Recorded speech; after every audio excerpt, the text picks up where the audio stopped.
What's up, dudes? It's Gaz. Welcome to the Warframe video. So this is part 2 of my Kuva Disruption Strategy Guide.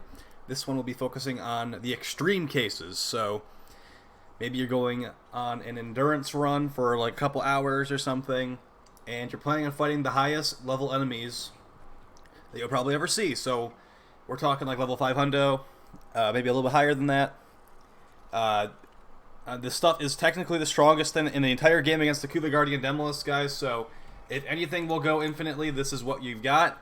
It's just basically come down to how powerful your ribbons are, because everything in this video I'm going to recommend has a ribbon involved, so this is more of a for fun video, not exactly meant to be taken insanely seriously, because there's basically no reason to go this light in Kuva Disruption, guys. So what we'll be focusing on here is we'll be focusing on the Kuva Guardian Demolisher, whatever they feel like calling it nowadays. And this thing is immune to abilities. You can't use any damage skill on it. Ivara's Artemis Bow does literally nothing. They kill the guy on top of him, but it's like doing nothing to this guy. So yeah, we've got a couple different strategies for you guys today. We're going to be having a melee playstyle, which is a lot easier than the other playstyle, which is the sniper playstyle. So there will be a sniper playstyle and a melee playstyle, guys. Be focusing on two characters mainly, and one of those characters is going to be Ivara. So the thing about Ivara is she actually has a lot of things that she can do to buff her weapons, because what we're looking for here, guys, is we're looking for maximum weapon damage. So for example, on Ivara we have this augment mod for her called Empowered Quiver.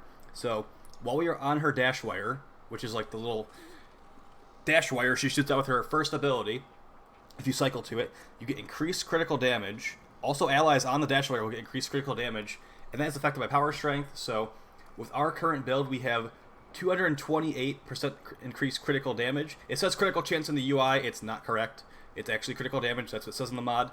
And yeah, we also have a headshot multiplier on our 3. So Ivara is one of the premier snipers in the game, so let's quickly just show what Ivara does to a Demolist. I've already removed his armor. It's not very easy to test these things solo, guys, so yeah, there's a couple problems with testing things solo. First off, I only have 1 corrosive projection. Always bring 4 corrosive projections to an endurance run, or 3 in coaction drift, you do the math. And also, we were testing against this guy specifically. For some reason, he picks up the cache egg in the simulacrum. He does not do that in mission, so yeah, it's a little bit more annoying.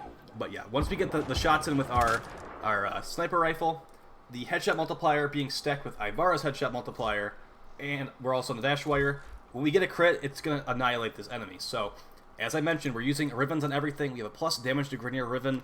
This is pretty much ideal for what I'm trying to do here, guys, because when the Kuva Guardian's Demolist armor is fully removed, it's actually weak to viral. So we want to mod for viral. And on this specific setup, we actually want to stack some more headshot damage stuff. So we got Meticulous Aim. Technically gives you more damage than Bright Purity, the other augment mod. If you don't have Meticulous Aim, or maybe you just don't want to get punished on going for body shots, you can run Lasting Purity, and it works great. But if you're running Ivara, make sure you have a silencer on your weapon, or you'll lose invisibility if you're in Prowl, and that's not good, because you're going to get one shot. Additionally, guys, if you're bringing a companion like a cat or something, keep in mind that while you're invisible, your companion's also invisible. But on the flip side, if you are using Ivara's cloaking bubble to make yourself invisible, if the cat is not inside the bubble, it's not invisible. Even if you are invisible, that does not work. But look at this. If I use my 3, cat instantly goes invisible. Enemies aren't going to shoot the cat. So that's something I can keep in mind. Now that we've shown the sniper playstyle really quickly, I'm going to show the other main playstyle we're going to be showing here, which is Ash. So Ash is one of the top weapon damage dealers for this specifically, guys. And here's the kind of build we'll be running here. We're running a Rising Storm. So his augment mod called Rising Storm. We're running that with a little bit of power strength. Good duration, because he has a very low duration on his 2 initially. With this amount of duration, we have 17 seconds. And we're also running max casting speed, because we can instantly cast our 2 to go invisible. So when you're getting surrounded by enemies, that really quick casting speed I found to be useful. It's up to personal preference. But let's show what Ash can do really quickly with some melee. So what we're looking to do here, guys, is we're actually looking to run the Naramon Focus School. It's not necessary to run Naramon Focus School, but I'm going to recommend it. We're looking to run Power Spike and Void Stalker. Those are the nodes on Naramon that you care about for this. Everything I've got upgraded in here is also fine to upgrade. Don't worry about it. There's rumors that finishers do work on some of the Demolists, but we won't be showing that in this video. And executing dash will allow you to set those guys up for finishers. But yeah, the Kuva Guardian Demolist specifically does not do finishers, so let's not even worry about that right now. We're running a hybrid build on the Redeemer Prime. This is going to require Riven to work. It's going to require a status chance Riven. You want to get it so you can actually fit some extra mods on here that you're not normally going to run in a full status setup. So the mods we're trying to run on this Redeemer Prime, we're actually throwing on Blood Rush. We're throwing on both the sacrificial mods. And the reason we're running sacrificial mods, guys, is because it's making the base critical chance of the weapon increase. We increase the base critical chance of the weapon. It's also making it so when Blood Rush multiplies it, it's going to get us to red crits a lot faster. And it's going to make the Redeemer Prime really, really gnarly. So here I am fighting this Demolist with no combo multiplier. We're going to throw the Pox at to remove the armor because I'm solo right now. Okay, so he's got a little bit of armor left. Now we hit him a couple times with the Redeemer Prime and he's toast. Now let's show it the way you're supposed to play it, where we actually use Rising Storm, Ash's 4th ability with the Augment, and we build up combo multiplier before attacking him. So watch this, guys. This is what the crux of this build is when you combine these things together. So we're going to spawn some Butchers. They're level 165, so our 4 won't actually kill them. With this build, the 4 will kill enemies up to like level 80-ish pretty quickly, but at this level, it's just going to be letting us build multi-hits. So we get 7.5 hits of melee per Butcher we attack with our 4. So now let's disarm that Demolist, get some armor off of him, and we're going to basically 2-shot him. And if we hit all headshots, probably would have been a 1-shot, guys. So that's something you really going to want to run right there if you have access to all the gear. If you don't want to run the Redeemer Prime for some reason, we've also got the Oma. So the Oma is actually probably the top tier choice for this if you can actually play safe. So as I've mentioned in the previous video, the Demolist releases that nullifying burst every couple of seconds. So if you are an Ash and you're not invisible, or if you are invisible, and it shoots out a nullifying burst, that will negate your invisibility, and then an enemy's probably just going to instantly shoot you and kill you. So some other options you have for going invisible with Ash is you can actually use Arcane Trickery and do a finisher on an enemy. It's a really low chance to proc, but that invisibility from Arcane Trickery cannot be nullified by the Demolist. So keep that in mind. I'm just going to play my cards right, hopefully, and just stay invisible with my 2. Not get too close to the Demolist unless I really have to, and weave back and forth to not get nullified. So as you see, the Oma is going to one-shot it. We got that 2.5 multiplier out of nowhere with our 4. The Oma and the Redeemer actually have a problem building combo multiplier most of the time. So using Ash's Rising Storm Augment with a little bit of power strength does patch up that weakness and makes them get those really crazy crits almost instantly. So that's going to be your top option here, guys. Also, anything that we're using on this Kuva Guardian Demolist is going to work just fine in the other Demolists as well. So don't worry about it too much. But in regards to Kuva Disruption, for the other Corpus ones, that's another modding issue altogether. So let's actually go on to some information I've got for you guys here. So here are my recommended top boss killers for Kuva Disruption, specifically on the Guardian Demolist, because that one's immune to abilities. So as you see, this is an order of strength in my personal opinion. So number 1 is Ash. Not only is Ash extremely powerful with the right setup, he's also extremely easy to play. If I was playing a character like Gauss or Haro or someone like that, I'd have to be constantly keeping track of my ability timers, seeing if there's an enemy near me that's going to shoot me, all this stuff. With Ash, all you have to do, you need to make sure that your 2's up. That's why we have max casting speed. So if we lose invisibility, we're going to cast it immediately. You also occasionally will use your 4 to either clear out some trash adds at lower level, or get those combo hits so you can get that 2.5 multiplier on the Oma like almost instantly. Because it doesn't matter if your 4 kills the enemy, it just needs to hit the enemy to get those 7.5 hits off with that amount of strength.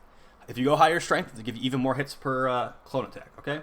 I think he's number 1 because of ease of use and reliability and damage. Number 2 is Chroma. So the Chroma build is just going to be a standard Chroma build, guys. Lots of power strength.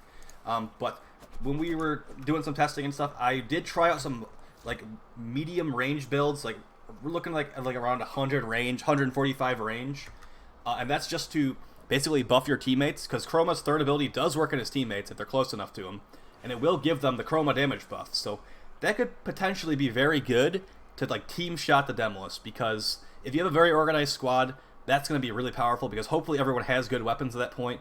And then if you have 2 people with the Oma maiming strike spamming into the Demolist, and they're both buffed by Chroma, that's going to be it's like having 2 Chromas going crazy, okay? So that can be potentially extremely powerful. We've also got the Ivar empowered Quiver build I showed at the beginning of the video. Octavia, I'm going to let you guys know I am not an Octavia expert in endurance missions. I'm an Octavia expert in Profit Taker. That's because that's the only character I play for that. But for that, I'm not a huge expert at it. But she does give weapon damage buffs. She gives multi-shot buffs. She gives movement speed buffs. And movement speed buffs are actually extremely valuable here, guys, because it lets you run around and kill the Eximus guys that have the keys to activate the conduits faster. It lets you kill a Demolist faster because you're running over there. Movement speed is one of the most underrated stats for this specific mission, guys. So something like a Wisp is going to be really good. A Octavia is going to be good because she can give you a movement speed buff as well. But yeah, that's another one. And then there's a pretty big gap in viability, in my personal opinion. And then you go to Saren. So using Saren as a boss killer, yeah, she's good at it. But you're also going to have survivability issues if you're playing Saren because her molt is her only survivability, really. And killing things and making sure the enemies aren't alive to shoot her. That's her survivability. So when the enemies are like level like 200, 300, you're not going to be insta-killing them, and they're going to be insta-killing you. So keep that in mind. But you can also use the Venom Dose Augment Mod to buff all of her teammates with some additional corrosive damage, which doesn't have a great modifier on their clone flesh, but it's something. Same vein as Oberon. So Oberon is going to also give you a radiation damage buff, which is not going to really... It doesn't matter that it dilutes the corrosive procs because you're not going to be modding for corrosive. You'll be modding for viral or gas, so that shouldn't be too terrible. It might dilute it a little bit. And then I put Mag on here, guys, because Mag technically, extremely technically, can work. But the thing is, you need to be like a god tier Mag player to kill the Kuva Guardian Demolist with this, because it shoots out Nullifying Burst. That Nullifying Burst destroys Mag's bubble instantly. Also, you can't directly target the Demolist with Mags too, because it's immune to abilities. So you need to actually pick a target in front of its pathway. Get your Lanka set up, get your whatever set up you're firing into the bubble, and then have it walk into it without nullifying it. It does technically work, but it's extremely hard to do, and it's not reliable at all. I just thought I'd throw her on here just to let you guys know it does work if you are a RNG god. So good luck with that one. I'm definitely going to recommend Ivara, Chroma, and Ash for the most part. But if you're not going Mega Late, you can run a lot of stuff. So additionally, let's go over some gear here. So there are some other things in this I have not really gone over. So there's a couple elements that don't work on the Demolist as far as Condition Overload is concerned. So radiation status effects do not apply to them. Also, it doesn't appear that cold damage effects apply to them, or heat. So keep that in mind when you're modding. I normally run a Condition Overload setup that's got viral, gas, and corrosive. I think that's what it is on the Cyan X. But there's some other stuff you can run as well. It's actually... I think it's electric, actually. Electric, impact, gas, viral. Corrosive, we don't really need corrosive. I wish I could fit corrosive on something else, but yeah, that's what we're going to run with. And hopefully my teammates have corrosive and get some more status effects. But that's going to get the viral proc on them. For having a melee weapon set up, I think having a viral proc on your secondary is pretty useful. So you could just like have the viral proc already ready. Their HP is halved. Then you're unloading them on them with melee, with the Redeemer Prime, with the Oma, with some other top tier choice. Let's quickly go over these weapons though. So top tier weapons for this are going to be, and obviously everything on here is with the ribbon, guys. I did mention that a couple times at this point. Volcar Wraith going all for headshots, plus damage to Grenier could be pretty nice. If you have the god tier gas set up for the Volcar, congratulations, I'm very jealous. That probably would work pretty well. Oma with a maiming ribbon, pretty good. Cronin Prime is a similar situation to the Oma with the crazy slide crit numbers, but the Cronin Prime is just a lot weaker. Just does less damage overall, so I did want to put it on there just to let you guys know it is a possibility. Redeemer Prime, Condition Overload required, and then hybrid setup as well. If you could make that work, that would be great. That's why I'm using it. I'm telling you right now, it's really, really good. Rubico Prime, max damage, go for those headshots. It's not going to have the headshot multiplying augments that the Volcar has, but it has a lot higher critical chance, so you're probably going to have some pretty good success with it. I have used Chroma with basically an Eidolon setup against the Demolist, and it works. It works. I'd say melee is just easier, though. We've also got the top tier heavy blades, so something like the Graham Prime with a good ribbon.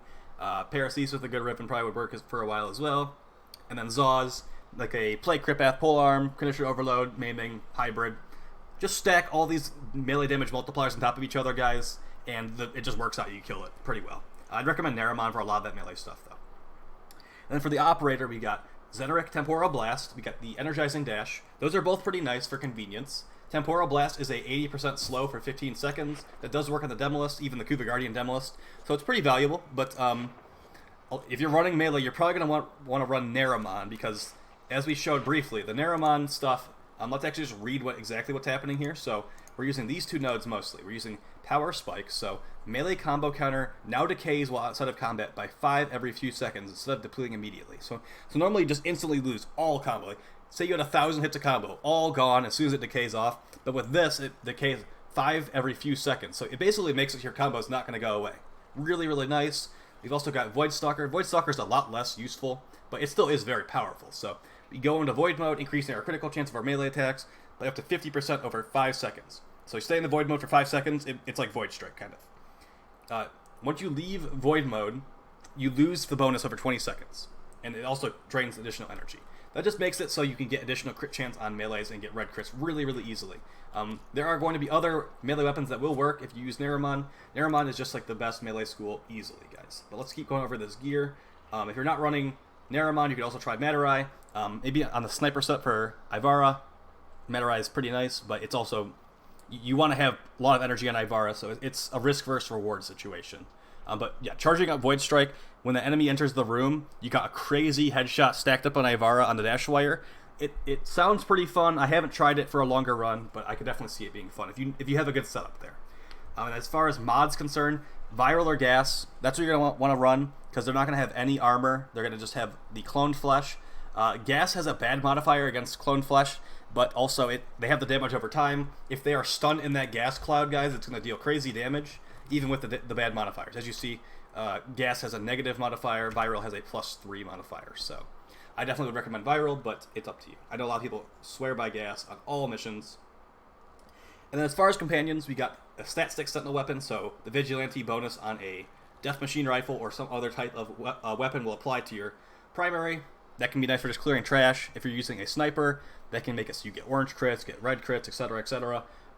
There's also the Deconstructor Prime with the Gladiator set. If you want to run that, it's up to you, man. Adarza Kavat can give you additional crit chance, nice for if you don't have a Riven for some of these things. Smita Kavat is nice for additional Kuva and some other stuff as well. And then Sahasa Kubrau. Haven't personally tried it for a longer run, but I could see it being a thing if you have Arcane Energized sets equipped, just to get that energy pool full. Because that's something you're going to be running into. If you're running Naramon and Ashe, that's no Xenoric. You're going to need to be popping energy pads or getting lucky with procs. So let's move on from that to the final information, guys. So we've got some basically step-by-step process on how to kill a Demolist for each of these playstyles. We've got snipers and we've got melee on the right. So as far as sniping, guys, sniping is going to take a lot of team play. You're going to need to have your teammates communicating with you if you're going to be basically camping in a room that you know the Demolist is going to be coming into, like watching the doorways, on that dash while you're ready. You know he's coming in there. You have your Void Strike stacked up. He walks through the door, instantly dead. That's the ideal situation, but here is what you're probably going to be running into. Maintain the sniper combo counter or your ability buffs on the predicted Demolist pathway. Basically, you are ready for that guy to show up in that doorway. As soon as he pops out, you are going to unload the sniper rifle on his face. And then step 2, ambush a Demolist once it enters sight. As I was saying, sniper headshots. After you've gotten a couple shots off, if it's not dead already, jump off the dash wire, apply Magus Lockdown, and that will stun it in the room. Then jump back into the dash wire instantly and keep doing what you're doing. Repeat steps 2 and 3 of sniper headshots and Magus Lockdown until it's dead. And if you're doing the sniper setup, guys, you're not going to be usually viral proccing from like a pistol or something like that. So you might want to have a Zenistar down or something along those lines that is going to be viral proccing. Also keep in mind, it's going to take a lot of practice because you're going to need to put your dash wires in spots that will not get nullified. The nullifying bubble from the Demolist will destroy the dash wire and it's going to ruin your fun. So it's going to take a lot of situational awareness and knowledge of these tile sets, okay? And then melee setup, which is much easier than the sniper setup, let me just tell you. You're going to viral proc immediately. Basically use something like the Cyanex, something like the Quats, some status applying weapon that can get those statuses out really quickly, and a bunch of them at that. And then make your virals in there. Then you apply Magus Lockdown after all these statuses are applied, and then you do the crazy melee damage. And then ideally, if you have teammates with you, like they'll be giving some status effects as well, or they'll be doing Magus Lockdown. But basically, viral proc and statuses, Magus Lockdown, melee damage. That's like the 3-step process on the melee setup. And then always dodge the Demolist Nullifying Burst if you can. I definitely would recommend dodging that or you're just going to die. And then have the best ribbons you got. It sounds troll, but it's true, guys. This is like, the way I look at this is Kuva survival is super easy. You can basically, you can half play, just like play Cora, play Necros, get all that life support, and defend those towers. Or you could run, or like, you can run that, and it's actually technically more Kuva per minute, because Kuva Disruption is actually bugged right now, but I'm hoping they fix that soon, even though it's been over a week and has not been fixed. But, yeah, this is basically, you like upgrade your ribbons, you get super powerful, and then you come into Kuva Disruption, and you can just roll through these Demolists like they're nothing if you get the right stuff. That's how I look at it. This is me with no outside buffs at all, just using the Oma with a ribbon. This will work on any frame, guys. I'm just using it on my Umber Garuda because I have a really tanky setup. I've got Quick Thinking, all 3 Umber mods. I've got Hunter Adrenaline. I got Double Guardian. I got Vazarin. I've got Infinite Energy, Infinite Health. Like 2,000 armor. It's probably more than 2,000 armor, honestly. And I can just regen at any time. Also do slash procs. So Garuda is super fun. Umber Garuda is super fun also. But yeah, like I could just like charge face first in the Demolist, not really care too much, because I can use Vazarin to heal myself, and I'm invincible during that time. But as you see, took like 2 or 3 hits from no outside buffs to kill that Demolist, and I could recommend that stuff to you guys. So, is this easy? No. Is it extremely useful? No. Is it fun? Sure. I just wanted to let you guys know what some of the craziest weapon damage there is available. I would say like a good team setup for some crazy endurance like this, or just like really fast runs, would be 2 Ash, 1 Wisp, and then the 4th can be up to personal preference. So the reason Wisp is on there is because Wisp makes everyone run really fast. Also, if you're having some invisibility issues, it can make it so you are regenerating health. Also, Wisp has the Shock Mote that gives you a proc for Condition Overload. It stuns enemies no matter what level they are. It's really, really nice. And the faster you walk or run around this mission, the faster you're going to complete it and progress, and the faster the enemies will scale. So, lots of stuff there to keep in mind, guys. I hope that you found this video helpful and fun. I will see you in a couple days with the buffed bows video. The Daikyu is very strong now. The Dread is also very strong. Most of them are pretty strong. And yeah, just have some fun, guys. Don't take it too seriously. And yeah, talk to you next time. Peace.